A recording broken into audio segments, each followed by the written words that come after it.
প্রাচীন সমৃদ্ধশালী পম্পেই নগরী মাত্র কয়েক ঘন্টার ব্যবধানেই ধ্বংসস্তূপে পরিণত হয়। শহরের বাসিন্দারা যেখানে ছিলেন সেখানেই মারা যান। আগ্নেয়গিরির ছায়ের নিচে শহরটি প্রায় 2000 বছর ধরে চাপা পড়ে থাকে। পম্পেই নগরীর ধ্বংসের ইতিহাস ভয়াবহ হলেও এটি ইতিহাসের একটি গুরুত্বপূর্ণ অধ্যায়। উদ্ধার হওয়া প্রত্নতাত্ত্বিক নিদর্শন এবং মানুষের দেহাবশেষ আমাদের অতীত সম্পর্কে অনেক কিছু শিখিয়েছে।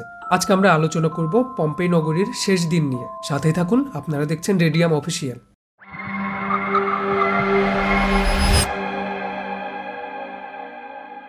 ইতালির নেপলসের কাছে অবস্থিত পম্পেই নগরী একসময় ছিল রোমান সাম্রাজ্যের একটি সমৃদ্ধশালী শহর। ভূমধ্যসাগরের তীরে অবস্থিত এই শহরটি ছিল ব্যবসা বাণিজ্যের একটি গুরুত্বপূর্ণ কেন্দ্র। অত্যন্ত সুন্দর স্থাপত্য, বিলাসবহুল জীবনযাপন এবং সভ্যতার উচ্চতার জন্যই পম্পেই বিখ্যাত ছিল। কিন্তু 79 খ্রিস্টাব্দে এক ভয়াবহ ঘটনা ঘটে যা পম্পেইকে চিরতরে ধ্বংস করে দেয়। ভিসুভিয়াস নামের একটি সুপ্ত আগ্নেয়গিরি হঠাৎ জেগে ওঠে।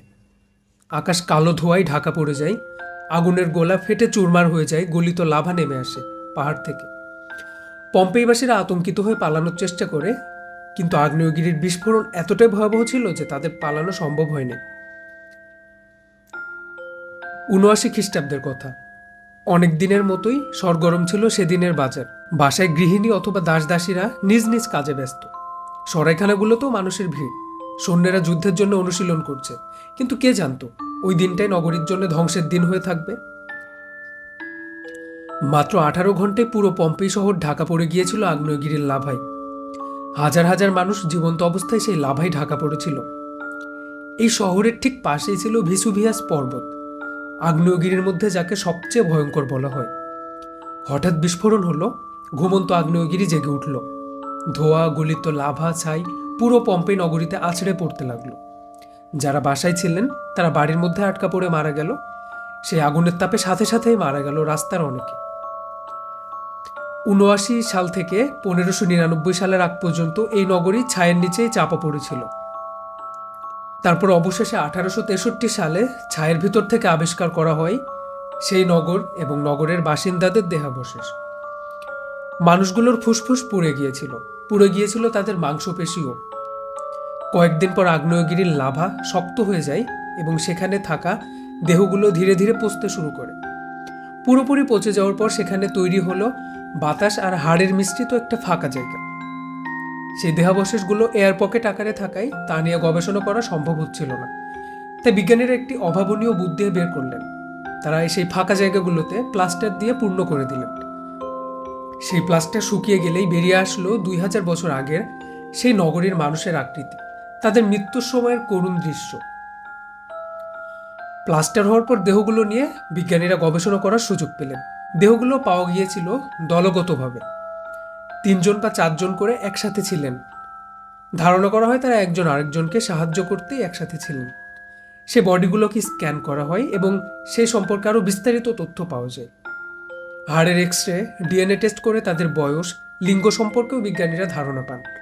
আজ পর্যন্ত পম্পেই থেকে উদ্ধার করা হয়েছে প্রায় 1150টি দেহাবশেষ। পম্পেই নগরীর স্থাপনায় করা মোজাইক থেকে গবেষণায় জানা যায় এখানকার মানুষ ওয়াইন খেতে খুবই পছন্দ করতেন। দিনের বেলার মধ্যে 2 বেলা ওয়াইন এবং 1 বেলা অন্য খাবার খেতেন। এই নগরীর মোড়ে মোড়েও ছিল মদের বার।